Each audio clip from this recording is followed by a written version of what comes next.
JBN, we keep you informed. I'm Michelle Jones, and in the news, Uzi submachine gun seized in St. Andrew, man arrested. The police on Sunday seized an Uzi submachine gun along with ammunition during an operation on Belvedere Road in St. Andrew.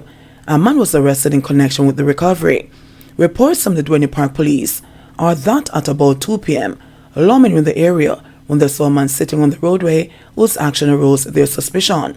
He was accosted, searched, and an Uzi submachine gun with a magazine containing two 9mm rounds of ammunition was found inside a bag he was carrying, according to the police. He was subsequently taken into custody. Armor found in bucket under cornmeal, man arrested. 2 men were arrested in connection with the seizure of an illegal gun and the several rounds of ammunition during a mid-morning operation in the community of Grandspan in St. Andrew on Monday. The operation was led by a team from the Counter-Terrorism and Organized Crime Investigations Branch, CTOC. One man was held with an AK-47 rifle and 17 rounds of ammunition. The police found another 51 rounds of ammunition hidden beneath cornmeal inside a plastic bucket. The other man was charged in connection with that find. Body of missing Clarendon man found in bushes.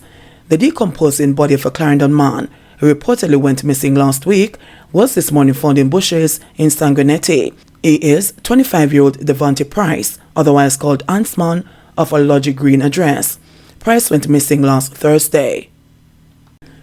6-year-old boy among 3 shot in Hanover home invasion.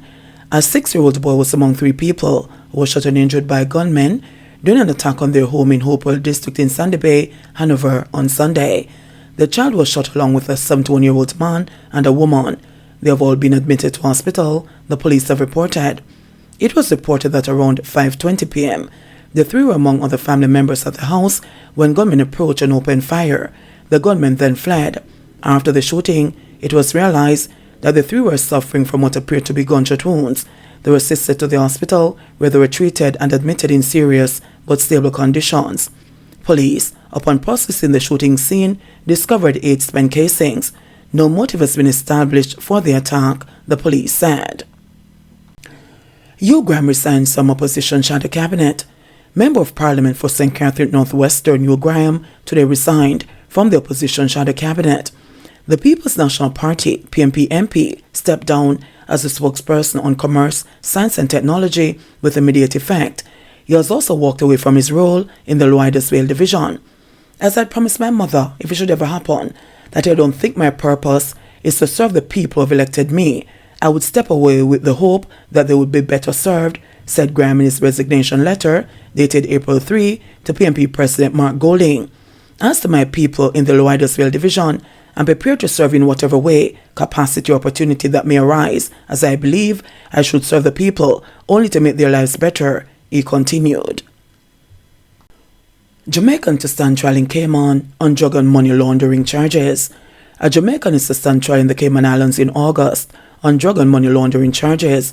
Dorman Salmon, 38, and the 32-year-old Caymanian Renee Hamilton pleaded not guilty to the charges and were offered bail when they appeared in the Grand Court on Friday. They were accused of importing about 5.2 grams of fentanyl and more than 3.3 pounds of ganja. Salmon and Hamilton are also charged with 2 counts of money laundering in relation to $80,000. According to the Royal Cayman Islands Police Service, the couple used the postal service to import around 200 fentanyl tablets, which were discovered by Customs and Border Control officers at the airport post office in February. The details of the offense within court indicate that Salmon and Hamilton are suspected of being involved in importing illegal drugs for more than a year, as the 2 money laundering charges cover the period June 1, 2021 to May 31, 2022. 4 relatives hit in mass shooting.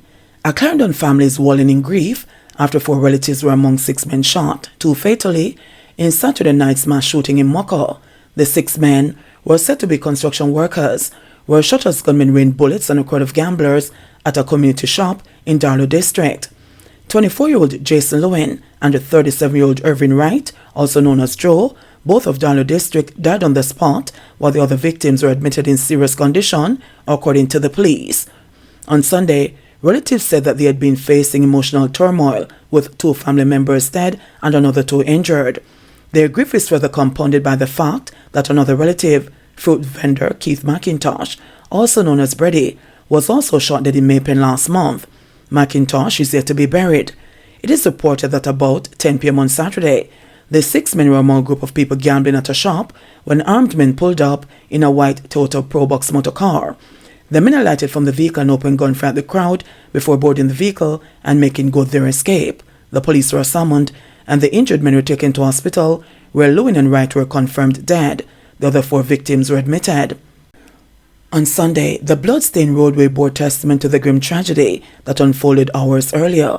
The incident is an unfortunate déjà vu for the North Central Clarendon community, as just last week, 2 of its residents, 28-year-old Romari Drummond and 26-year-old Romaine Austin, were killed in Green Island, Hanover, where they had been working.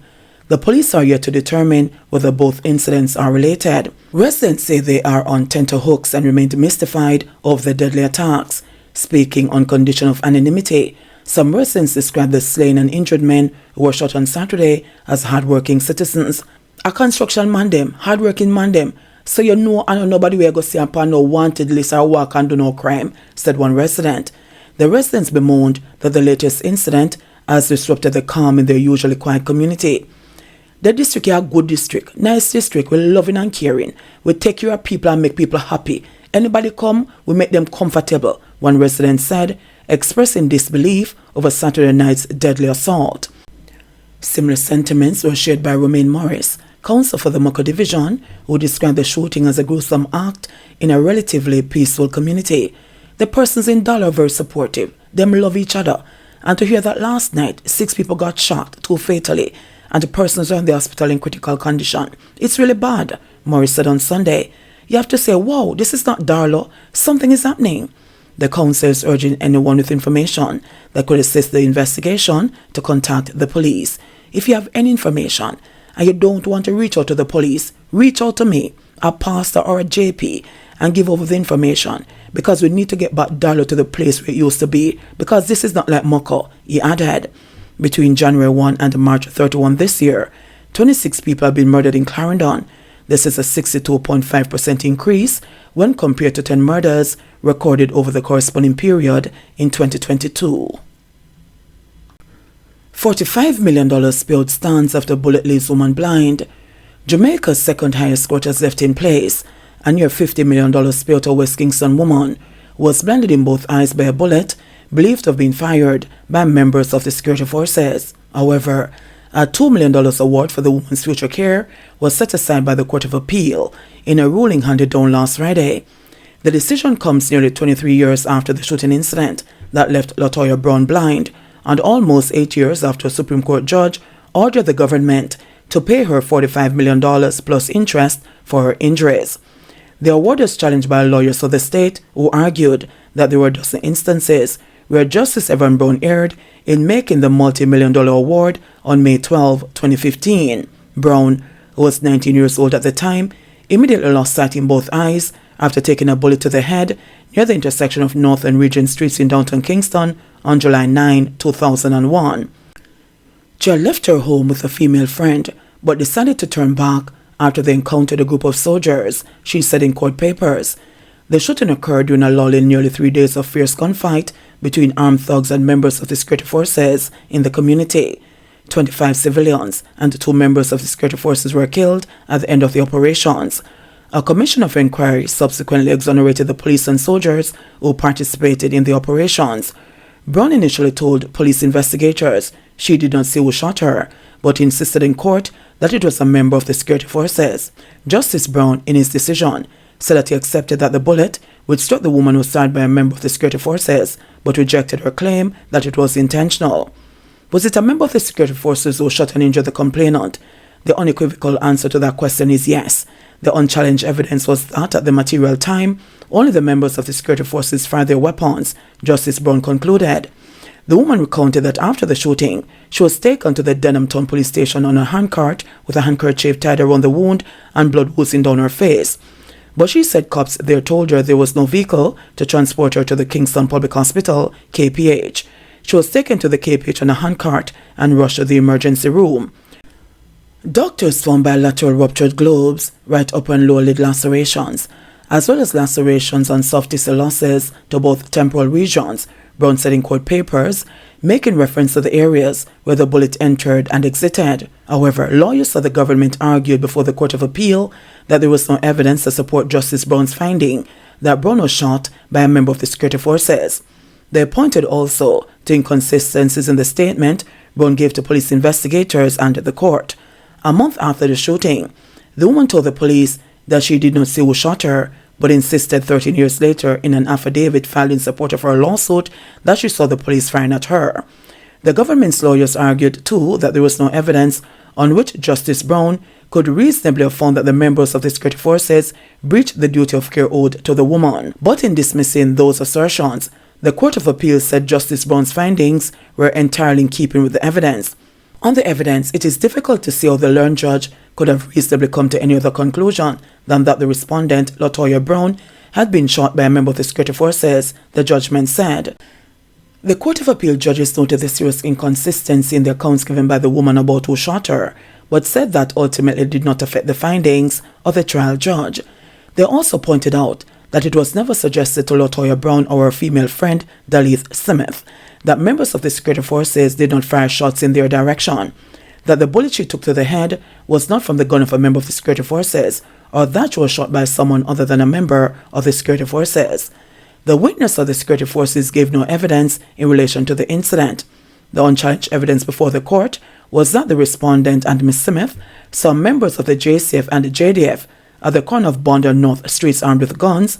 The judgment by the appeal court said, referring to the Jamaica Constabulary Force and the Jamaica Defence Force. No one else was seen on the street. No one else was armed with guns. The shots that were fired came from the direction where the security forces were, towards the direction where the respondent was. The lawyers of the government also took issue with a $45 million award, arguing that Justice Brown did not demonstrate how he arrived at the global figure for general damages. They complained that the figure was arbitrary, not supported by established principles, and entirely out of proportion with the injury. That argument, too, was rebuffed by the Court of Appeal. 50 water tanks delivered to St. James East Central residents. Some 50 water tanks with a 650-gallon capacity were delivered to residents of St. James East Central on Friday. Member of Parliament for St. James East Central, Edmund Bartlett, was on hand for the delivery of the tanks at the Barrytown Primary School. He expressed his gratitude to the Prime Minister for the provision of the tanks for his constituents. On behalf of my constituents, I welcome this generous gesture by Prime Minister, the Most Honourable Andrew Holness. This will go a far way for the constituents, especially in this severe drought being experienced across the constituency at this time, Bartlett said. Holness, in his budget debate presentation last month, announced that the government will be providing 10,000 black water tanks to needy households across Jamaica, starting in fiscal year 2023-24. He said focus will initially be placed on areas adversely affected by a drought. Households on the Program for Advancement Through Health and Education path, households recommended by members of Parliament MPs and assessed by the Ministry of Economic Growth and Job Creation, will qualify for the tanks, according to the rules of the program, the Prime Minister said. The Prime Minister indicated that all tanks issued will be placed on the National Geographic Information System database, which will provide valuable information about household storage capacity and how to plan for the delivery of water to the beneficiary households. JBN, we keep you informed. Please remember to subscribe, like, share, leave us a comment, and click the notification bell to receive our daily news items.